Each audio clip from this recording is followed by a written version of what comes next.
Yazi bafethu, ithalente lalomjitha is very rare. Ayithalente laNgcobo bafethu is very rare. I think eSouth Africa abadlali abanale talente leli bawu-2 kuphela engibaziyo mina, ngazi mhlawumbe abanye. I think uNgcobo noSipho Mbuli. Ayilabantu mfethu, they play football with flair man. They make football seem so easy. Yabo, akusiyo abadlali ongabapressa kalula. Under pressure ba-relaxe kakhulu, cool, calm and collected under pressure. Benza nje mfethu ibhola libe lula mfethu. Ithalente labo it's very rare. Very very rare bafana.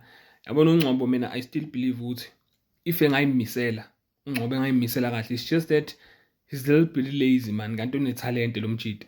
Yabo, if engaphakamisa umzimba ayimisele kahle, work hard, I think he's the player ongakwazi ukulontunjana ukusabha ulapha kwisquad, ongakwazi ukusabha uTebzangwana.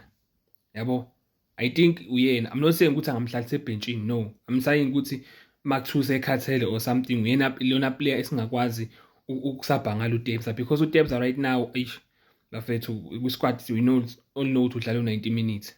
Yabo, akulikho iplayer elisaya close kuye, but I believe ukuthi uNgcobo could be that player kuleya position kwisquad. Yabo, if engayimisela uNgcobo bafethu, because alomjida bafethu unelinye ithalente lomjida mfethu. He controls the tempo of the game mfethu ngenye indlela mfethu. Ibhola lakhe mfethu it's he plays with flair mfethu lomjida. Azi wenza izinto zibe lula, wenza nje ibhola mfethu ngathi linto elula. Like he's not trying, uyenza nje just like uSipho Mbuli. I know ukuthi they play mhlambe different position, but yeah, noNgcobo uyawudlala u10, but I think uNgcobo is more better kwi-central, la kwi-center. Yabo, yes, now he can play as a 10 just like uSipho Mbuli, but I think ithalente labo it's similar mfethu. They make football seem so easy mfethu, so easy, like abazami man bayenza nje just mfethu. Ibhola cha, ibhola lomjida lentswempu bafethu, alintswempu kakhulu ibhola laNgcobo bafethu. Hayi bafana, hayi. He just needs nje i-game time-ke nokuthi o-coach babhilivele kuye uNgcobo, because I know ngegame elandelayo uzombona engasekho futhi.